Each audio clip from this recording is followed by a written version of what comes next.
पश्चिमी उत्तर प्रदेश में समाजवादी पार्टी के बड़े नेता इमरान मसूद हैं हमारे साथ।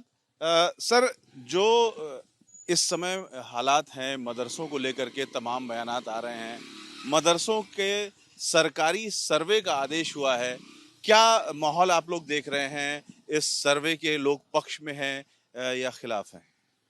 देखिए, सर्वे के लिए हमने पहले भी कहा कि सवाल नीयत का है कि अगर आपकी नीयत इनके अपग्रेडेशन की है, इनके अंदर बेहतर तालीम व्यवस्था हो उसकी है, मदरसों से निकलने वाले बच्चे भी एग्ज़ाम क्वालिफाई करें, कंपटीशन के अंदर बैठें, तो ये एक बहुत ही क्रांतिकारी और साहसिक कदम होगा और इसका सबको स्वागत करना चाहिए कि मदरसों से निकलने वाले बच्चे भी इंजीनियर, डॉक्टर और आईएएस, आईपीएस बन सकें। तो आप लोग यूपी सरकार का जो आदेश है मदरसों के सर्वे का, उसका स्वागत कर रहे हैं? देखिए, मैंने कहा ना कि सवाल नीयत का है। आप सर्वे करा रहे हैं, हमने कहा सर्वे कराइए, कोई आपत्ति नहीं है आपको अगर लगता है, क्योंकि आप नियत पर आप सवाल क्यों उठा रहे हैं? मदरसे के अंदर सिर्फ 4% बच्चे पढ़ते हैं, 96% बच्चे बाहर हैं, सिर्फ 4% बच्चे हैं, तो 4% पे आपके इतना फोकस है, 96 के पर होना चाहिए।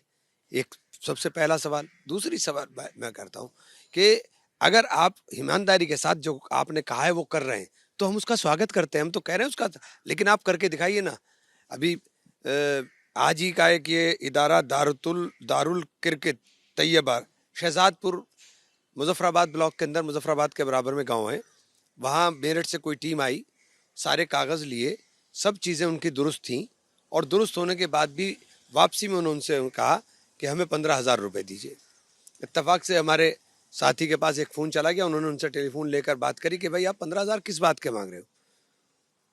अब के साहब हम ऐसे ही निकल गया था वो। मैंने डीएम साहब को टेलीफोन करा, डीएम साहब से आग्रह किया कि आप इस मामले को, उन्होंने कहा मैं इसमें सब चीज़ों में बहुत सख्ती के साथ दिखवाऊंगा। तो ये कहीं ना कहीं जो चीज़ें प्रैक्टिकल प्रॉब्लम आएंगी जो धरातल पर दिखाई देंगी। आप बहुत बड़ा आरोप लगा रहे हैं कि यूपी सरकार मदरसे का जो सर्वे करा रही है उसमें अधिकारी घूस ले रहे हैं।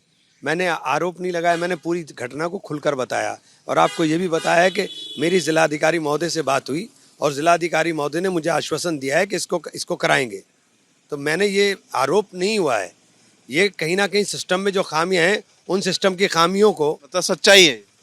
सच्चाई तो है, मैं झूठ थोड़ी ना बोल रहा हूँ, मैं तो सच बता रहा हूँ, मैं झूठ थोड़ी ना बोल रहा हूँ कि इसके अंदर झूठ बोला जा रहा है।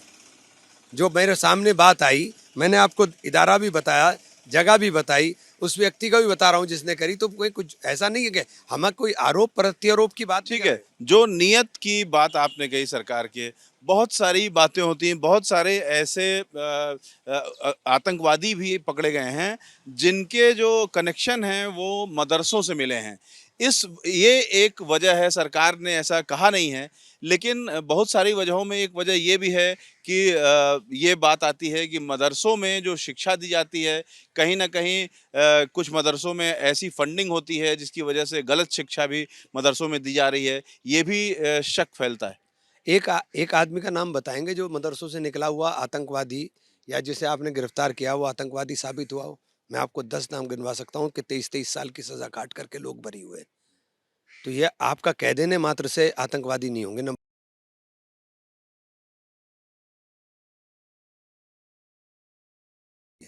इस्लाम आतंकवाद की शिक्षा नहीं देता है। ये वो मदारिस हैं जिन मदारिस से निकली हुई तहरीक ने जंग आज़ादी के अंदर आज़ादी का सांस को दिलाने का काम किया। उलेमाओं ने फांसी के फंदे को चूमने का काम किया। ये वो मदारिस हैं जिन मदारिस ने रेशमी रुमाल तहरीक, अगर कोई बात इनकी जो किस तरह से चलता था, कोई बात कलकत्ता में कहनी हो, जो सिस्टम कम्युनिकेशन सिस्टम नहीं था उसको रेशमी रुमाल के ऊपर किया जाता था। हालाँकि जो सरकार है उसका तो यही कहना है कि जो मदरसे हैं उनमें शिक्षकों की हालत बुरी है, बहुत सारे मदरसों में बच्चों की हालत बुरी है। इन सबको ठीक करने के लिए सरकार कुछ कर सके, इसके लिए डेटा होना चाहिए, इसलिए ये सर्वे हो रहा है। देखिए, सरकार की नीयत का जब ये काम होगा, चलेगा, तभी पूरी तरह से क्लियर होगा। क्योंकि अभी तक तो जो कहा है मुख्यमंत्री जी, जो चाहते हैं, मुख्यमंत्री जी जो चाहते हैं और जो कहा है, तो मुझे नहीं लगता कि अभी बहुत जल्दबाजी में हमें इस पे कोई निर्णय ले लेना चाहिए। अभी जो चीज़ जो दुश्वारियाँ आएंगी, जैसे आज आया मैंने बता दिया, इस तरह की कुछ दुश्वारियाँ आएंगी तो उसको भी हम लोग कहीं ना कहीं क्योंकि आप लोगों को भी सिर्फ सरकार के कह देने से कोई सुधार नहीं होगा। अगर आप लोगों को और मदरसों का भी अपना एक योगदान नहीं होगा। अभी हमने कई मदरसों को देखा जहाँ पर बच्चों को 10 साल के 12 साल के बच्चों को ये नहीं पता है कि वो किस देश में रहते हैं। वो धारा प्रवाह कलमा सुना रहे हैं, दीनी तालीम उनको है, लेकिन वो ये नहीं बता पा रहे हैं कि वो किस देश में रहते हैं, उनके देश का नाम क्या है। आपकी बात बिल्कुल सही है। ये इस बात से मैं आपकी मुत्तफ़िक हूँ कि तालीम का स्तर जो है, जो एजुकेशन का स्टैंडर्ड है, वो अपग्रेड होना चाहिए। और अगर सरकार उसको अपग्रेड करना चाह रही है तो स्वागत करने योग्य कदम है। इसके अंदर कोई कोई एतराज़ नहीं होना चाहिए और किसी को भी नहीं होना चाहिए। हमें क्या, किसी को भी नहीं होना चाहिए। अच्छे काम के लिए सब लोग भाई भाई करेंगे। अब मुख्यमंत्री जी यहाँ आए थे और मुख्यमंत्री जी से यहाँ के मेडिकल कॉलेज का नाम बदलने को कहा तो उन्होंने कहा नहीं, एक बहुत बड़े स्वतंत्रता सेनानी के नाम मौलाना महमूदुल हसन साहब के नाम पर है, इसका नाम नहीं चेंज किया जाना। तो क्या हमें मुख्यमंत्री की तारीफ नहीं करनी चाहिए? जो उन्होंने एक अच्छी बात कही तो हम उसकी तारीफ निश्चित रूप से करेंगे। जो मदरसों में सुधार की बात है, वो उसके लिए आप लोग ओपन है? आपको लोग लगता है कि मदरसों में बहुत सारे सुधार की ज़रूरत है, आधुनिक शिक्षा भी दी जानी चाहिए, जो मुख्य धारा के बच्चे हैं, उनके साथ मदरसों के बच्चे खड़े हो सकें? मैंने कहा बिल्कुल होना चाहिए, ये बार बार कह रहा हूँ। और बच्चे नीट क्वालिफाई करें, आईआईटी के अंदर जाएं, बच्चे जेई के मेंस में जाएं, बच्चे आईएएस आईपीएस बनकर निकलें, यूपीएससी क्लियर कर करके निकलें। तो रोड़ा कहाँ अटका है? क्यों ये सब नहीं हो पा रहा है? मदरसों के बच्चों को सिर्फ़ और सिर्फ़ दीनी तालीम तक क्यों महदूद रखा जा रहा है? अभी मुझे नहीं पता कि सही है या गलत, लेकिन मैं कुछ आंकड़े देख रहा था तो लगभग 1200 बच्चों ने नीट क्वालिफाई किया है मदरसों से ही। और एक तो बच्चा दारुल उलूम देवबंद से मेरे ख्याल से पीसीएस जे का भी एग्ज़ाम क्वालिफाई किया था।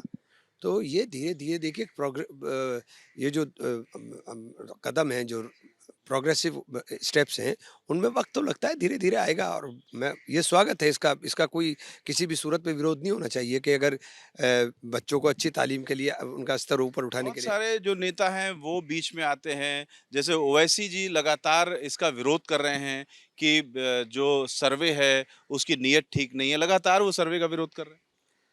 देखिए, ओवैसी साहब क्या कह रहे हैं क्या नहीं कह रहे हैं उसके ऊपर मैं कोई चर्चा नहीं करना चाहूँगा। मैंने फिर पहले कहा था कि नीयत की, सवाल नीयत का है। अभी ये चीज़ें, ये सवाल इसलिए ओवैसी साहब का क्योंकि कई सारे ऐसे नेता हैं, चाहे हिंदू हों या मुस्लिम हों, लगातार इस तरीके की बातें कर रहे हैं। जैसे महबूबा मुफ्ती ने एक वीडियो देखा जिसमें रघुपति राघव राजा राम गाना मुस्लिम बच्चे गा रहे हैं। इस पर उनको आपत्ति हो गई और उन्होंने कहा कि ये बीजेपी की साजिश है। कि अब उनके अपने पॉलिटिकल एजेंडे हैं, उनके बारे में मैं क्या कहूँ? उनके बारे में मैं क्या कहूँ? ये भारतीय संस्कृति का हम लोग हैं हिंदुस्तान के जूना अंदर। अखाड़े के एक संत हैं, यति नरसिम्हानंद। उन्होंने ये कह दिया कि मदरसों में आतंकवाद सिखाया जाता है, मदरसों को बम से उड़ा देना चाहिए, एएमयू को बम से उड़ा देना चाहिए। इस तरीके की बातें हो रही हैं। यतीनानंद जी को इलाज कराना चाहिए। एएमयू कितनी बड़ी शिक्षण संस्था है और एएमयू किसी के बाप की संस्था नहीं है। एएमयू सेंट्रल गवर्नमेंट की संस्था है। उनको सबसे पहले ये बात तो प्रधानमंत्री से पूछनी चाहिए कि इतने बड़े विश्वविद्यालय में, जो सरकारी विश्वविद्यालय, किसी के बाप का विश्वविद्यालय नहीं है वो, और उससे कौन कौन लोग निकले हैं, यतीनानंद को ये भी नहीं पता होगा। तो यतीनानंद जैसे लोग क्या बोलते हैं क्या नहीं बोलते हैं, उनके बारे में हमें जवाब देने की ज़रूरत नहीं है। जो सरकारी सर्वे है, आपको लगता है कि ये बात आगे बढ़ाई जानी चाहिए, या एक घटना जो आपने बताई भ्रष्टाचार की, सर्वे में भ्रष्टाचार की, वो एक इकलौती घटना है? देखिए, मैं ये नहीं कह रहा हूँ कि हो रहा है। एक चीज़ सामने आई और जब इतना बड़ा सिस्टम होता है तो उसमें खामियां भी होती हैं। ऐसा नहीं है कि इसके अंदर कोई जानबूझ के किसी ने किया हो या इसको टारगेट करके किया हो। मेरा आरोप नहीं है। ये कहीं ना कहीं सिस्टम में, इतना बड़ा सिस्टम है, उसके ना कहीं लीकेज होते हैं। उन लीकेज को देख चेक करना है, काम सरकार का है, सरकार करे। हमारा काम अवगत कराना है, हम अवगत करा देंगे।